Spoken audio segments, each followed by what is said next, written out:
I never thought I'd draw my gun in my own home. But that night, standing in my hallway with the smell of rain on my uniform and my hand trembling over the trigger, I heard the banging, desperate, hollow, coming from the basement. At first I froze. A cop's instincts don't usually fail, but when it's your own house, your own walls echoing like that, everything inside you hesitates. My mind raced. Maybe it was the pipes, maybe an animal trapped down there. But something about that sound wasn't random. It was rhythmic, like someone begging. I'd just come back from 2 weeks of overtime duty in Portland. I hadn't told anyone I was returning early, not my neighbors, not my father. I wanted a quiet night, a glass of wine maybe, to surprise him in the morning. But fate had other plans. The air inside the house felt stale, the kind of stillness that tells you something's been wrong for days. My father's truck sat in the driveway, his shoes by the door, but no sound upstairs. No TV, no hum of his old record player. Only that banging soft and uneven like weak hands on wood. I drew my sidearm out of habit, stepping toward the basement door.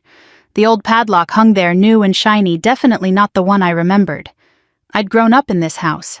I knew every creak, every nail in those steps. But that lock didn't belong. I tried calling out, "Dad, nothing." Then louder, "Who's down there?" The banging stopped.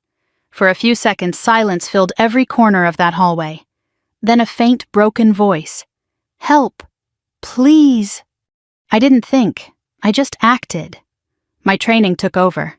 I grabbed the crowbar from the utility shelf and snapped the padlock clean off. The door creaked open and a heavy sour smell rolled out, mold-old sweat and something else. Despair. I turned on my flashlight and stepped down the stairs. The beam caught a figure slumped against the far wall, frail, filthy, trembling. When I got closer, my knees went weak. "Grandpa!" He lifted his head slowly, eyes blinking at the light like a man dragged out of a grave. His lips were dry and cracked, his face gray and sunken. There was a water jug beside him, empty, and a plate with dried crumbs. "Claire," he whispered. My name barely escaped his throat. "You're home." I rushed to him, kneeling in the dirt. His hands were shaking so hard he couldn't even hold the bottle I offered. I pressed it to his lips and he took tiny sips, coughing, gasping. "What happened?" "Who did this?" I asked, already knowing the answer I didn't want to hear. His eyes fluttered shut as if saying it out loud took more strength than he had left. "Your father," he rasped, "said I needed to learn respect." For a second, everything inside me turned cold.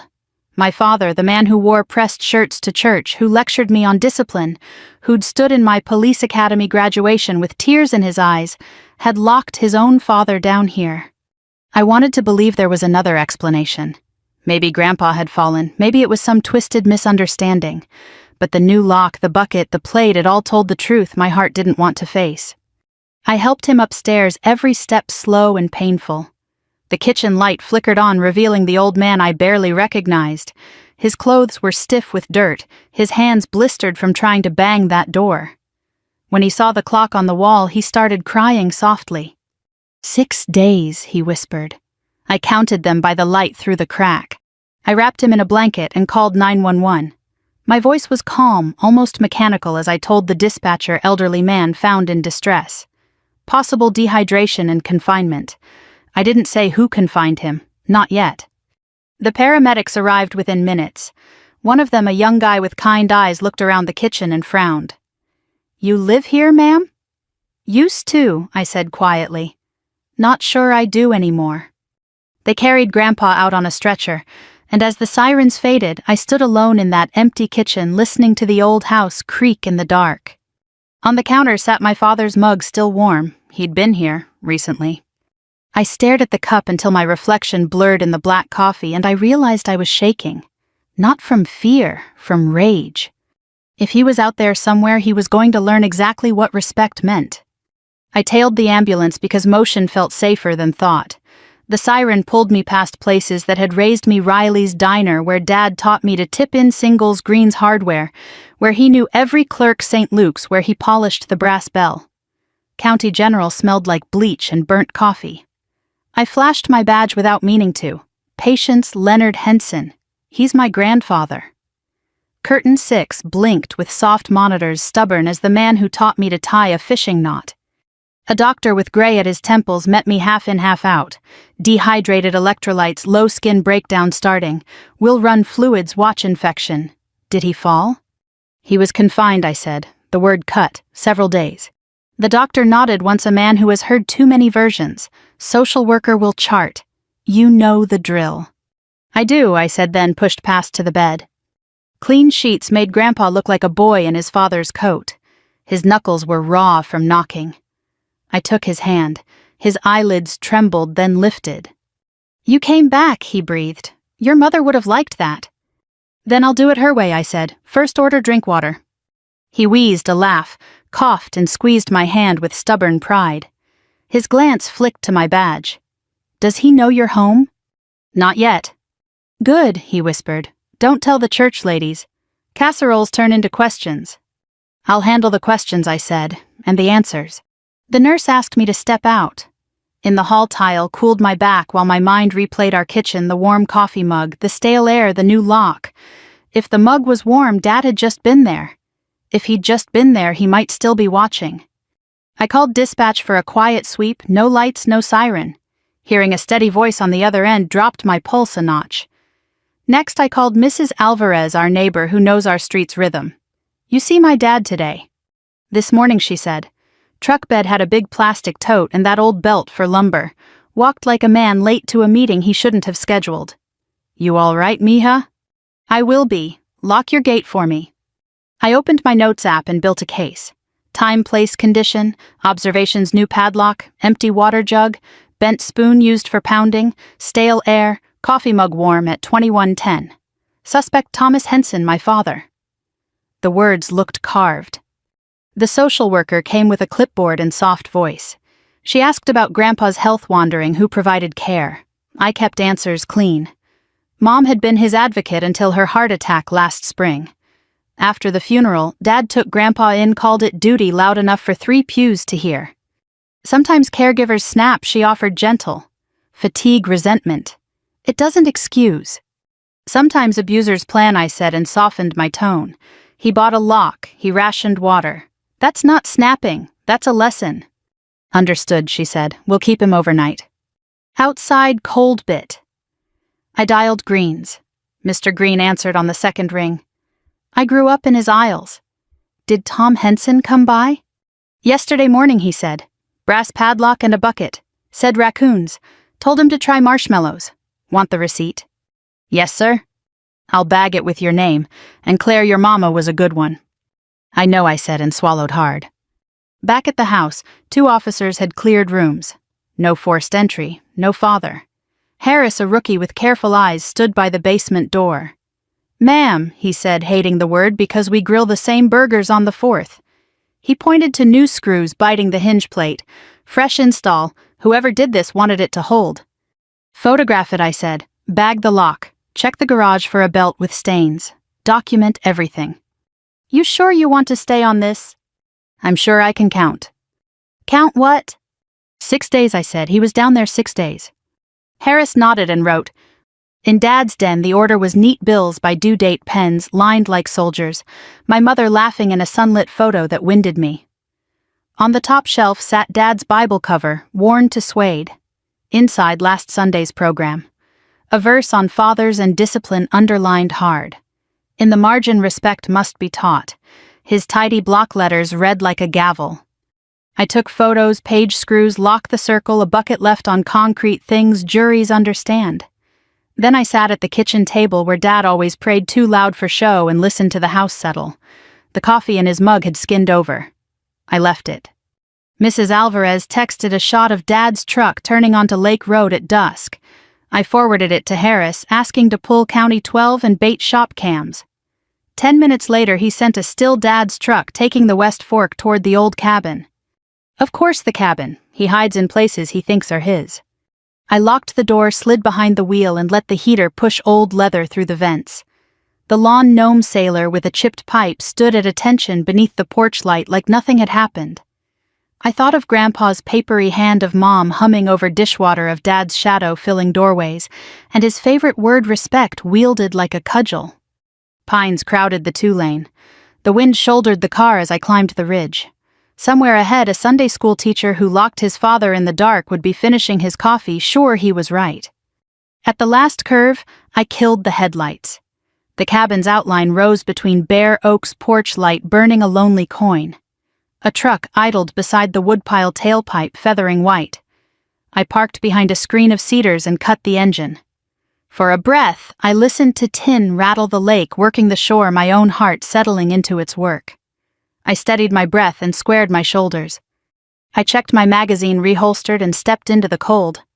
Justice first, I told myself, then whatever comes after.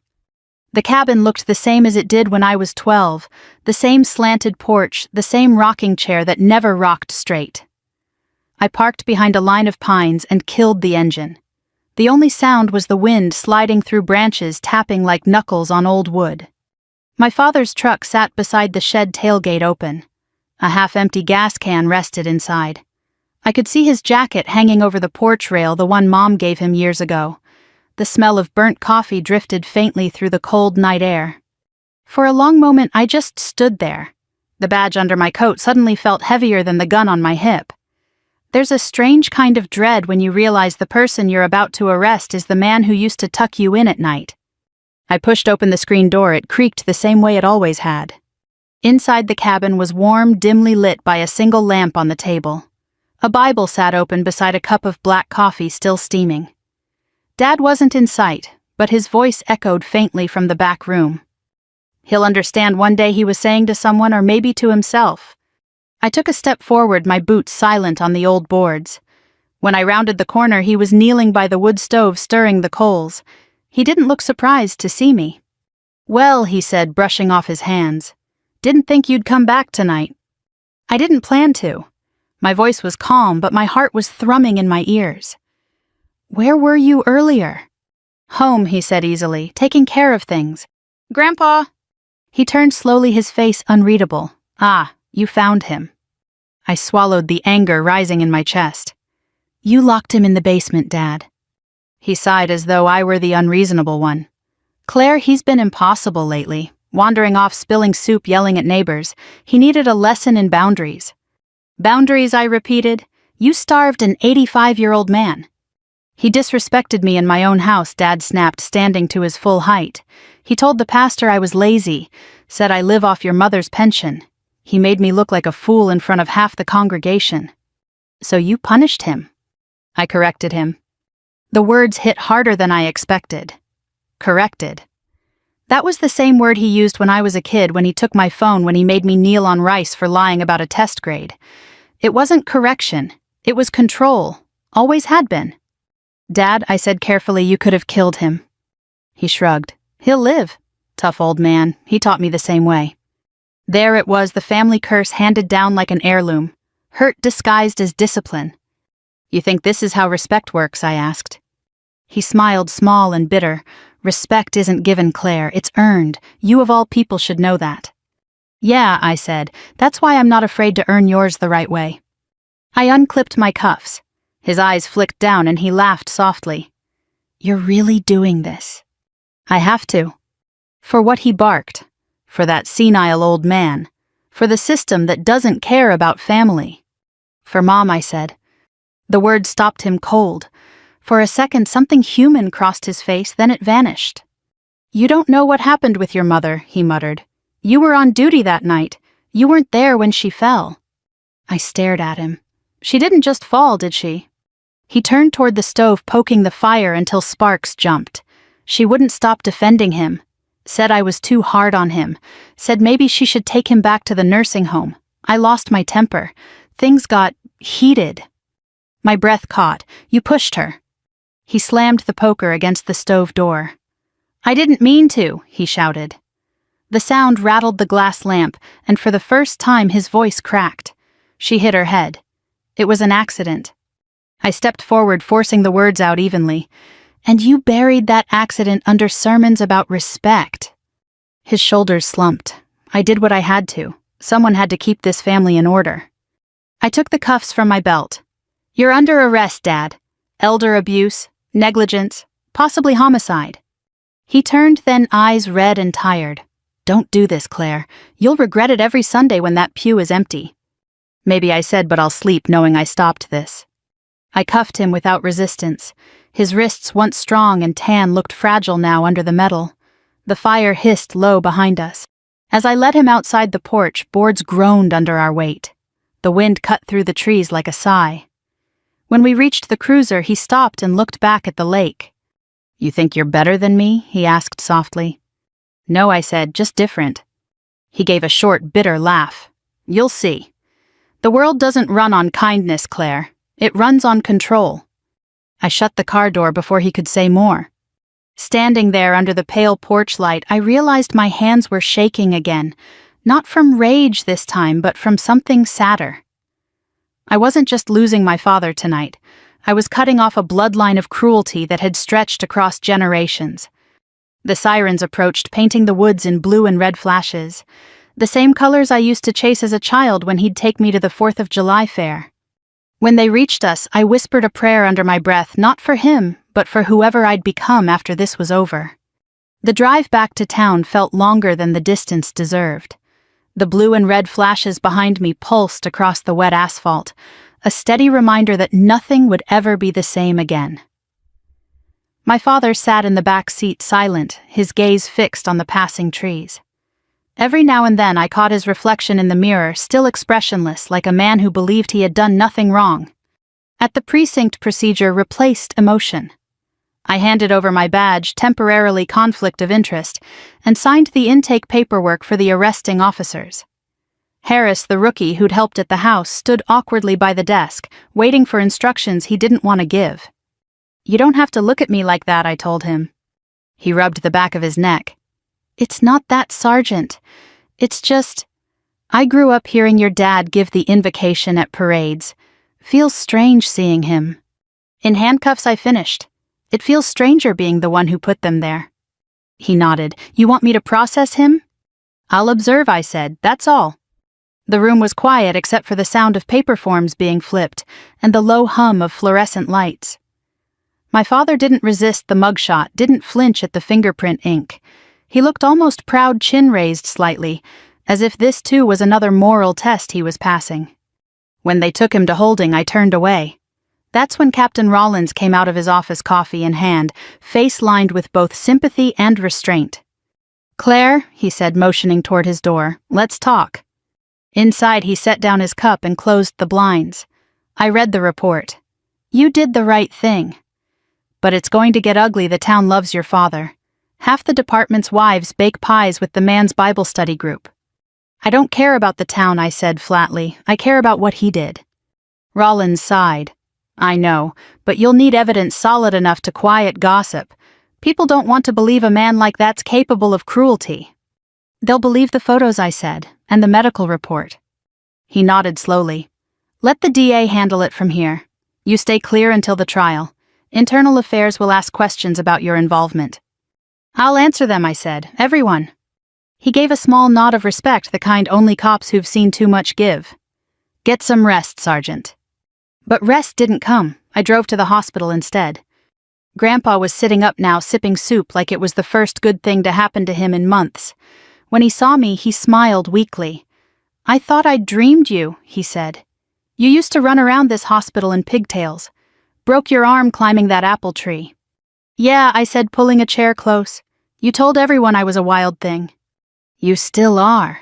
He chuckled softly, then looked down. "You did it, didn't you? You arrested him."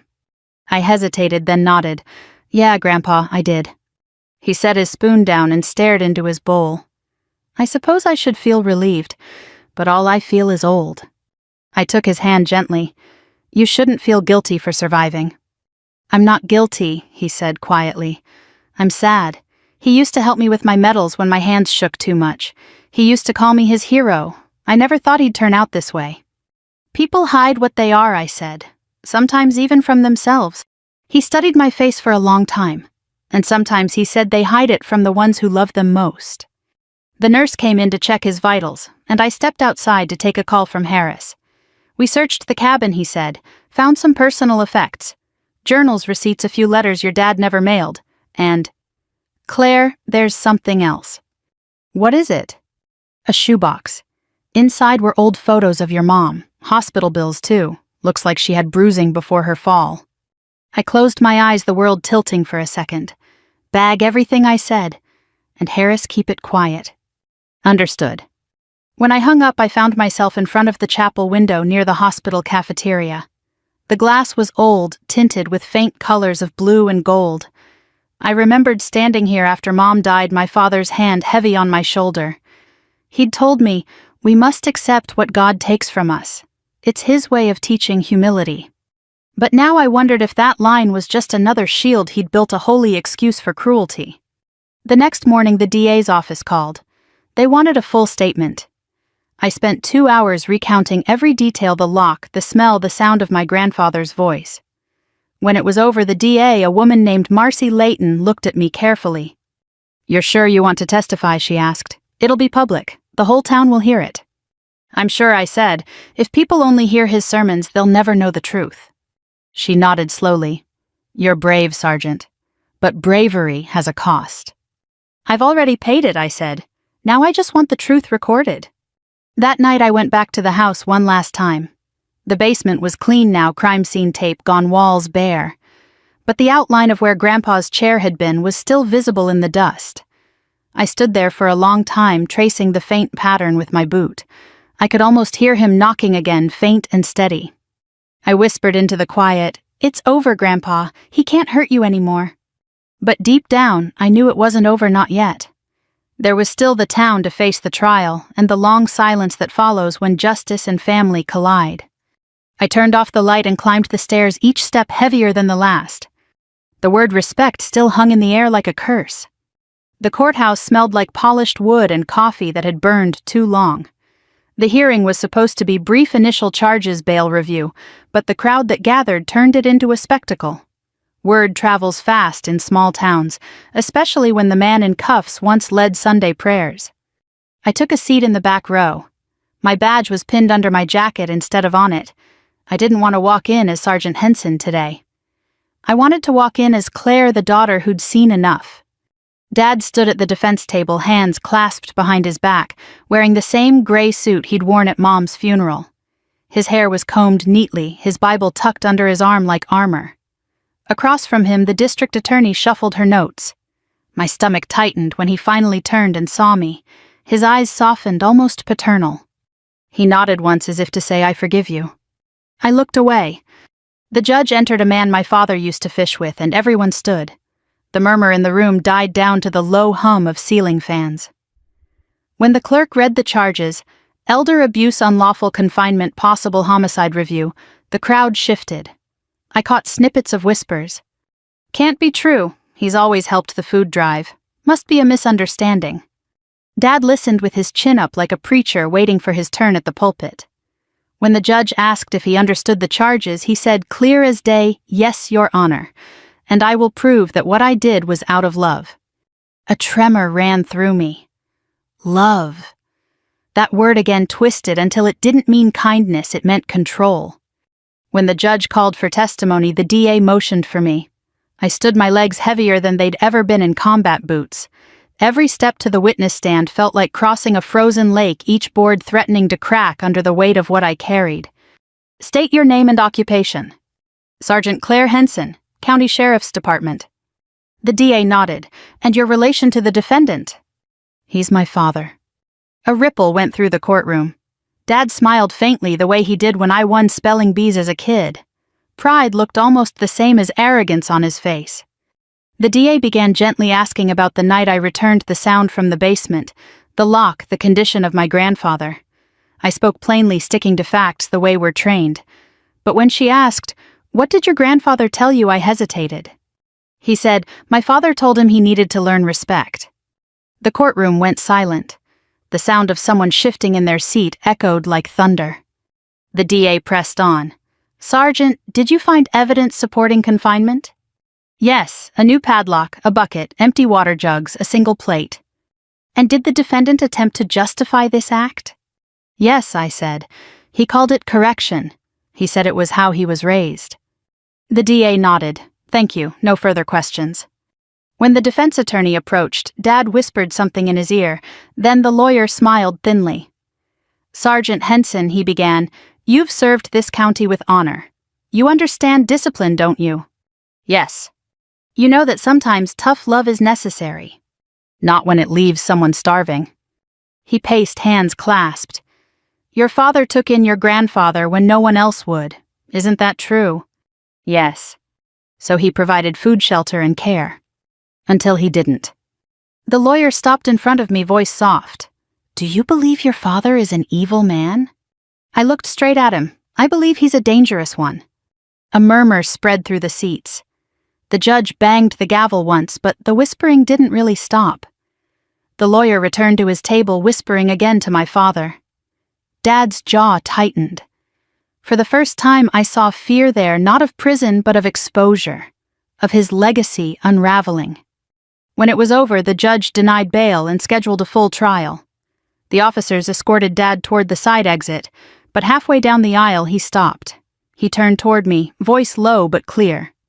"You think you've saved him," he said, "but you've killed this family." I stood. "It died the night you locked the door." Gasps, whispers, the gavel again. He was let out, eyes fixed on me until the doors shut behind him. Outside, the courthouse steps were lined with reporters, local TV crews, and townspeople clutching coffee cups like shields. Someone shouted, "Is it true?" Another asked, "Why would he do that to his own father?" I didn't answer. The microphones, the flashbulbs, they weren't my audience. My audience was one man lying in a hospital bed who finally slept through the night without fear. "Captain Rollins found me by the statue of the county founder. You did good in there," he said. "Doesn't feel like it." He gave a small shrug. "Justice never does, not when it's close to home." We stood there for a moment, watching the courthouse doors swing open and closed. The November air smelled like rain. Somewhere behind those clouds, the sun was trying to break through. That night I drove back to the hospital. Grandpa was awake, the TV flickering some late-night western. When he saw me, he reached for my hand. "He'll face the law, won't he?" "Yes," I said, "he will." He nodded slowly, then squeezed my hand. "Then let's forgive him before the law does." "Forgive," I echoed, "after what he did?" He smiled faintly. "Forgiveness isn't for him, Claire. It's so you can breathe again." I sat there silent, the sound of the old TV cowboy riding off into the sunset filling the room. Maybe Grandpa was right. Maybe forgiveness wasn't weakness, it was release. But right now, all I could feel was the burn of justice unfinished. I kissed his forehead, stood, and walked to the window. The hospital lights reflected against the dark glass, and for a second I saw both our faces, his, lined with time, mine hardened by duty. 2 generations, both shaped by the same man, both trying to unlearn him. Winter came early that year, the kind of cold that seeps through your coat and stays in your bones no matter how many layers you wear. I spent most of December driving between the station, the courthouse, and the nursing home where Grandpa was recovering. Each visit was a quiet ritual, hot coffee, crossword puzzles, and the unspoken weight of everything we'd lost. The trial was set for mid-January. Every local paper carried the headline, "Deacon accused of elder abuse by his own daughter." Each article used a different photo of my father shaking hands at charity drives, reading scripture at the Memorial Day ceremony, smiling with the town mayor. None of them showed the man who locked a door and walked away. The department offered me administrative leave, but I turned it down. Work kept me steady.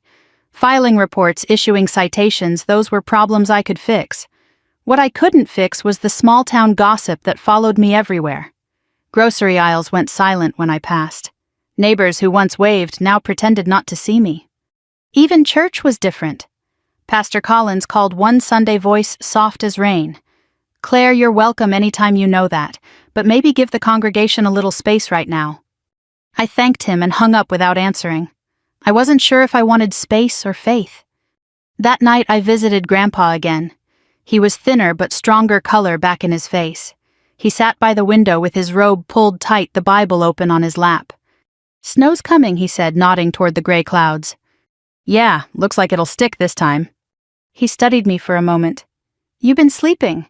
"Some," I lied. He gave a knowing smile. "You sound like your mother when she said she was fine." The memory of Mom's voice, calm, gentle, always bridging the gap between us, made my throat tighten. "I miss her," I said quietly. "So do I," he whispered. "But she'd be proud of you. You did what she couldn't." I looked down. I don't feel proud, I feel empty.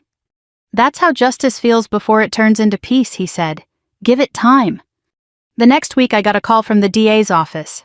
"We're offering a plea deal," Marcy said. "Your father's lawyer knows he can't win at trial. He's willing to confess to the confinement charge if we drop the homicide review."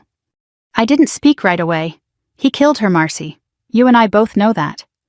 We can't prove intent, and your grandfather's testimony is already more than most juries can bear. If we drag it further, it'll tear your family apart publicly." I almost laughed. "It's already torn apart." "Claire," she said gently, "this is the cleanest justice we can get. Sometimes the law just stops the bleeding. It doesn't heal the wound." I took a long breath. "If Grandpa agrees, I'll sign it." When I told him later that evening, he just nodded. 6 months in county and probation. "That's fine," he said. "I don't want vengeance. I just want peace before I go." "Peace for him?" I asked.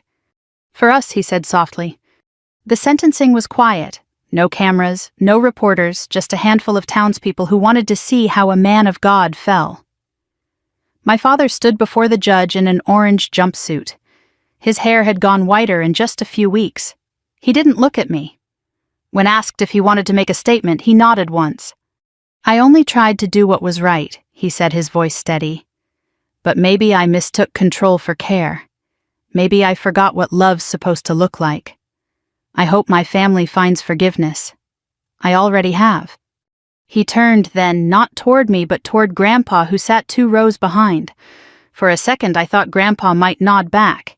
Instead, he looked down at his hands. The gavel struck once, echoing through the courtroom like a thunderclap. 6 months, 2 years probation, mandatory counseling. Justice by the book, but it didn't feel like victory. Outside, the reporters waited again, but this time their questions were quieter. The story had burned bright, then faded. Small towns move on quickly or pretend to. By spring, the snow had melted, leaving mud and second chances behind. Grandpa was moved into a small care home near the coast. The air smelled like salt and pine. On Sundays, I'd drive there after church. Yes, I started going again, but not the same church. A little chapel off Highway 17 where nobody knew my name. The sermons were simple. No thundering lectures about obedience, just small truths about kindness and mercy. Grandpa liked to sit on the porch watching seagulls fight over scraps. "You ever think you'd end up the one holding this family together?" he'd tease. I smiled. "I don't know if I'm holding it together, Grandpa. Feels more like building a new one from the pieces." He nodded, eyes glimmering. "Then build it stronger." We didn't talk about Dad much after that. Once I asked if he'd visit him after release. He just said maybe. I never asked again. One afternoon, while I was helping a neighbor fix a mailbox, my phone buzzed. Unknown number. I almost ignored it, but something told me to answer. "Claire." The voice was gravelly, but I knew it instantly. "It's me." "Dad." He paused. "They're releasing me next week. I'd like to see you." Silence stretched between us. I could hear traffic in the distance, the hum of life moving on. "Why?" I asked. "I don't know," he said. "Maybe because you're the only one left who'll tell me the truth." I closed my eyes. "I'll think about it." When I hung up, the sun had already set. The air smelled like cut grass and rain, that mix of endings and beginnings. Maybe Grandpa was right. Justice comes first. Peace takes time. That night I wrote in my journal something I hadn't done since academy days. I wrote one line before closing the book. "Respect isn't something you teach with fear. It's something you earn with grace." The morning my father was released, spring sat uneasy on the town buds, on the maples, frost on mailboxes. We met at the diner off Route 12 because coffee is neutral and public. Connie rang the bell, poured 2 mugs, and pretended not to know our history. He looked smaller out of orange, older in his church slacks. We didn't hug. He slid into the booth and kept his hands flat on the formica. "I'm not here to fight," I said. "Me neither," he answered. "Counselor asked where I learned my ways. Same place your grandfather learned his." "Cycles," I said. "They don't break themselves." He nodded. I thought respect was a wall I could build, but a wall just casts a longer shadow. He met my eyes. I know you won't believe this yet, but I am sorry. Sorry isn't a key that unlocks what you locked. He took the words like nails he deserved. What would a first step look like? Boundaries, I said. No calls after 10, no showing up uninvited, no talking to Grandpa without my say-so. And you write what you did, your words signed, no sermons. He swallowed. I can do that. Connie set down plates. He bowed his head but didn't pray aloud, and the quiet suited us. A school bus hissed outside. Ordinary life kept going, which felt like mercy. When Mom fell, I said the coroner's words papered over what I couldn't name. If you want more than a polite nod from me, tell the whole truth to the DA. After a long breath, he nodded. I will, then softer. Your mother loved gentleness. I confused fear for order. Grief isn't a license. I know, he said. We paid separately. In the lot, the wind smelled like rain on dust. Could I see him? He asked. With you there. Maybe, I said. Not today. He accepted that and walked toward the church, not looking back. You don't build something new by walking backward. I drove to the coast. Grandpa sat on the porch with a blanket over his knees, the ocean loud enough to swallow bad news. I told him about the diner, the boundaries, the promise to speak to the DA. He listened the way he listened to weather reports before choosing the bait. Do you want to see him? I asked. He rubbed a thumb across his mug. I'd like to know if the boy I raised is still in there, but I don't want bravery borrowed from you. Maybe later, I said. Today, let's make it normal. We made it normal on purpose. We fixed the squeak in his screen door. We wrote names on the backs of old photos because time steals labels first. We called the VA about his cushion and argued kindly about whether the Red Sox will ever bunt again. A volunteer quartet played Blue Moon with more heart than pitch. Grandpa cried softly and didn't hide it. I handed him my handkerchief and cried too. As the light went gold, he said, Down in that basement, I kept thinking how you came home early and didn't tell anyone. Some call it luck. I call it love traveling in plain clothes. He squeezed my fingers. You broke a door without breaking yourself. Your mother would call that grace. I felt angry enough to torch the town. Anger is a match, he said. Grace is a lantern. The match burns quick. The lantern guides you home. We watched the water darken. Do you forgive him? I asked. I forgive what I can so the rest doesn't kill me, he said. Forgiveness isn't forgetting or trusting. It's a door you open on your side so you can breathe. He pulled a folded card from his sweater. In his patient script, respect without kindness is control. Kindness without truth is surrender. Choose both. I tucked it in my wallet behind my badge. That evening I drove the long way back. At a red light I rolled the window down and tasted grass and cut rain, the flavor of starting over. At home I cleared the basement, repainted, put a desk and a rocker and a radio tuned low. I set a brass lamp on the table and taped a note to the door in thick felt tip, no locks. Not ever. It wasn't for Grandpa, he won't live here again. It was for me. Promises should be where you can see them. Sunday I went to the little chapel off Highway 17. No thunder about obedience, no handshakes I had to read for judgment. Just a benediction and strangers who sit close without asking for a history. I lit a candle for my mother, and another for a future where discipline means showing up, not shutting someone in. On the way out, an older woman stopped me. My daughter's a cop, she said. Does the job change them? It can, I said, thinking of matches and lanterns, of locks and notes. But love can too.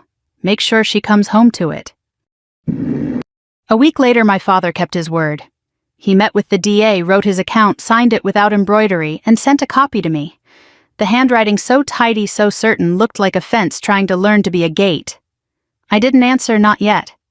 Boundaries first. Then maybe a brief visit on the porch where the wind is louder than pride.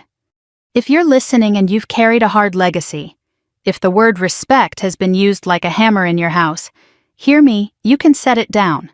Call the person who needs checking on. Apologize where you must. Draw a boundary where you should. And if you're tired, let someone bring you coffee and sit quiet while the lantern warms the room. I'll be here too, trying to earn what I once thought I could demand. If this story touched you, share a line that stayed with you. Tell me where you're listening from, or who taught you the difference between fear and respect. And if you want more stories like this about hard things that end softer, subscribe and stay with us. We'll keep the porch light on.